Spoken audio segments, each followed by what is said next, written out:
Hi, my name's Phil. I like talking about politics. In this video, I'd like to discuss the EU Commission's plans for a contingency agreement in the now almost certain event of not coming to terms on a free trade agreement with the UK. Now, if the EU are not bluffing on this, and they very well could be, then this will be an even ruder awakening for Britain than I had anticipated on the 1st of January. But first, if you'd like to be notified of daily news and politics, please subscribe to the channel and click the bell notification icon. So, when it comes to a no-deal Brexit, we don't just mean tariffs will apply to goods traded between the UK and the EU, which would of course cause immediate damage to both economies, but proportionally way more to the UK's. It means not coming to terms with a whole range of other areas of close cooperation as well. And I talked about some of these recently. But there are some areas of cooperation for which, okay, we don't have a deal, but we thought that the EU would nonetheless take a less drastic approach than seems to be the case now. For example, aviation, big one. Without a deal, British-based planes actually can't really fly to EU airports, and vice versa, of course.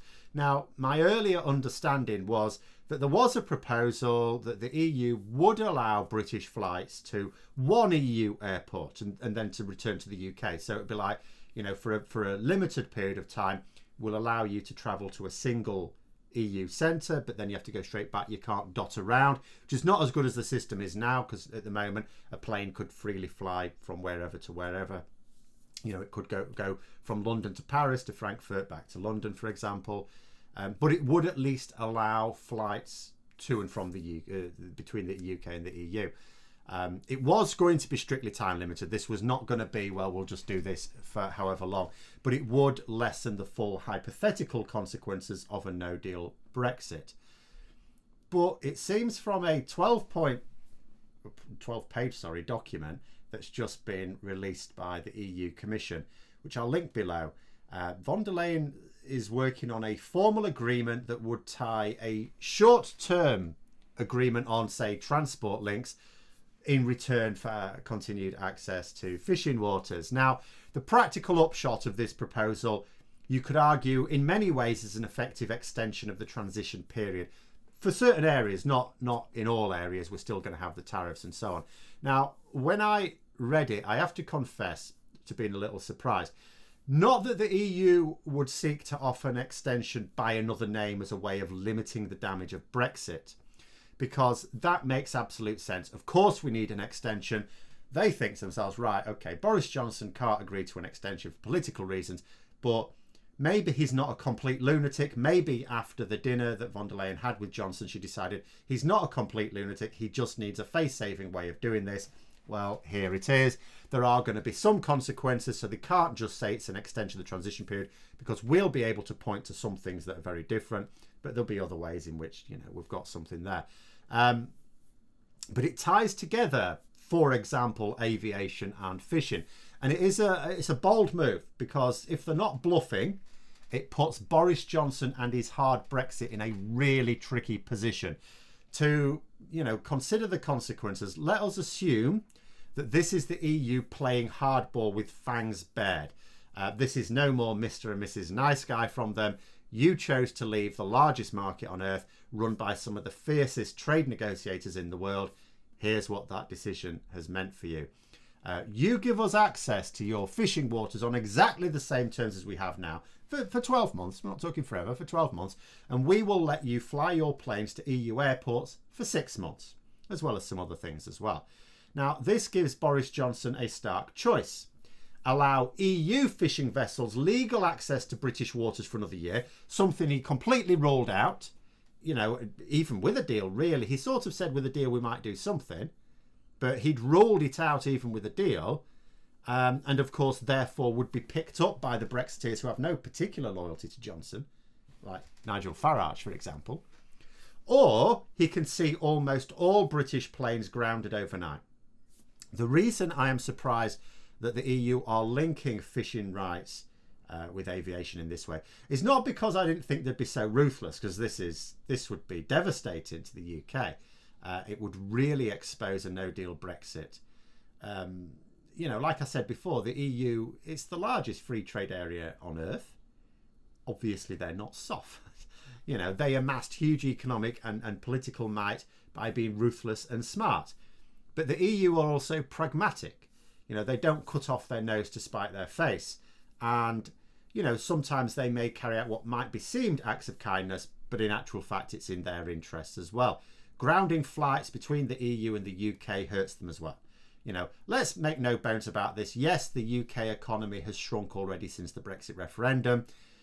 In real terms, in terms of comparing to other similar economies, yes, it's going to shrink further in comparison as well. But it's still going to be a large economy, and that's why I didn't think they would really do this. And maybe they wouldn't. Maybe it is a bluff. If Johnson accepts the agreement because he's too scared to call their bluff, then obviously we may never find out, of course. But if he does call that bluff and they mean it, then on January the 1st, that will be a day that will seriously go down in infamy in British history. Don't get me wrong. The queues at major ports, the empty shelves, the people being told that their prescriptions aren't available, the potential for troops on our street, having to ration water and food, all of these things would have a devastating impact on people's view of Brexit. But for the sheer spectacle, surely British planes just being grounded, not even being allowed to make journeys to the EU, would have been an immediate consequence that would have meant all sections of society are hit. Because, yeah, sure, a shortage of medicines affects everyone, rich and poor. Food shortages and price increases are an inconvenience, if you've got enough. If most of our grocery bills just doubled overnight, that would be annoying. Would it stop us getting groceries? No. But it is a more serious threat to the millions in food poverty.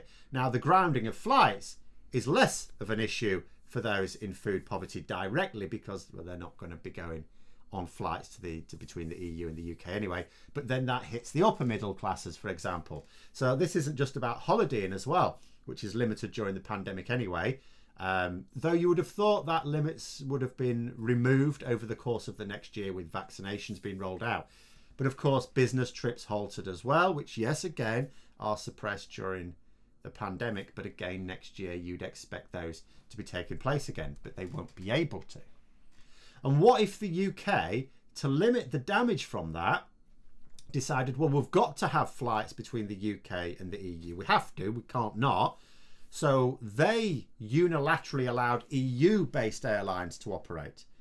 We would be given permission for EU planes to fly between the EU and the UK, which means that it would only be EU-based airlines operating that service. British-based airlines could not.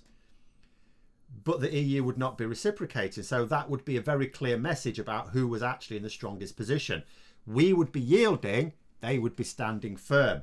That's not a good look for the Brexiteers either. And there are other things in this agreement, as I said, access for road transport, cars as well as lorries. But we were expecting to lose a lot of that access anyway. Yes, it would be devastating, and apart from the reduction in trade, would translate into a lot of haulage firms closing almost overnight, really, and a lot of British lorry drivers losing their livelihoods. But that was factored into the no-deal calculation. The potential for flights being grounded, I don't think was. Now, I don't know what Boris Johnson has been discussing with officials in private, of course. And the idea of flights being grounded was on the cards. If you don't get a deal with the EU, that is the natural consequence of a no-deal Brexit. But I think it's likely this would come as a shock to them. There's this pressure of the next few days to come up with some sort of agreement. And we all sort of thought it's another few days to try and come up with a trade agreement, even though we sort of thought that's not going to happen. But actually, it looks clear now that from the EU's point of view, then the trade agreement's gone, the free trade agreement's gone. What they're wanting to use the next few days to do is to discuss this proposal from them, to at least alleviate the damage of a no-deal Brexit. Boris Johnson may well have thought that the EU would cut some slack in certain areas that were of mutual interest to them, because the EU are pragmatic in these things. So being told that they're only going to cut him slack in those areas on a short-term basis, if he cuts them some slack on fishing, say, may be a genuine surprise. It may be something that hasn't been factored in and as a result causes a little bit of panic on his part. You know, because if his no-deal Brexit calculation has been thrown out, he may have to decide something quite hastily now for which there wasn't any advance notice. It's possible that the EU intended this to be their final contingency plan. If so, they will have yet again played Boris Johnson like a fiddle, as befitting, I suppose, one of the most accomplished negotiating teams on the planet up against a country that hasn't done any of its own negotiating for 4 decades, quite frankly. But this really has the potential to snooker Johnson, because if he turns down the agreement, then okay, the Brexiteers are going, oh yeah, he's showing them. But then when we're hit with the consequences, it will be reported that actually quite a lot of this chaos could have been reduced just by agreeing, you know, a 1-year extension to fishing rights. Not a 1-year extension to everything, not the transition period, just fishing rights. You know, let's be honest, even most Brexit supporters don't really give a crap about fishing. I mean, it will look like a bloody childish reason to knacker our continental travel options. It already looks stupid to be turning down a free trade agreement just because of fishing. But then they have some other issues with that as well. But if they turn down this agreement, then we're getting a whole heap of extra chaos, unnecessary chaos, just for the sake of fishing. That would look ridiculous. You know, particularly when it's going to be linked to extra shortages of food and medicines. It would really look bad then. So then let's say he accepts this agreement. Not only does he go back on his word regarding fishing rights, which he and the other Brexiteers have elevated to some great national importance, but Farage and his ilk will point out that we are granting the EU what they want for 12 months in return for access to what we want for just 6 months. Now, on that score, I suppose Boris Johnson could come back and go, well, okay, we've got some ground here, but should we just make it 12 months for both? To make sure it's the same amount of time for everything. Whether he could get that, you would hope he would get that. That would at least limit just how obviously that this agreement is in favour of the EU. But tricky times, you know. That being said, like I said, it's a very bold move from the EU. And it may be that it is a bluff because ultimately some member states may not want to go along with this because it damages them as well. The document does contain a little bit of a hidden message to member states, basically warning them not to enter into any unilateral agreements with the UK that would weaken the integrity of the single market or cover areas that the whole EU is trying to negotiate, because Boris Johnson's plan from the start was to try and do individual deals with individual member states. You know, the usual divide and rule there. Pick off little individual agreements with individual states within the EU instead of negotiating with the whole EU, which of course has far greater negotiating power.